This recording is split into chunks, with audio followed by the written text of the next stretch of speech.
paglaom ko. Usa ka misyon sa gugma ug paglaom alang sa ato ang mga igsoon. Nga halos nawada na og pagtuo sa ilang kaugmaon, daghan kanila ang nag-antos sa kalisod ug kasakit.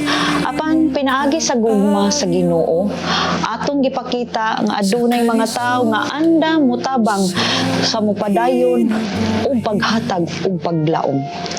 Ang tinuod nga gugma walay pili, bata man, tigulang, pobre man o adunahan. Bisan pa sa mga mananap nga nagkinahanglan o kaluoy o pag-atiman. Kutob sa atong mahimo, magtinabangay kita sa paghatag o kahayag sa ilahang kinabuhi. Busa, mga igsoon, hinahot nga ablihan nato ang atong kasing-kasing sa pagtabang sa uban.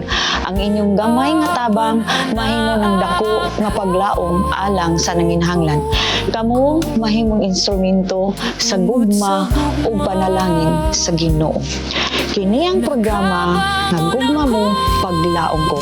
Daghang salamat, ang inyong alagad si Miss Jane.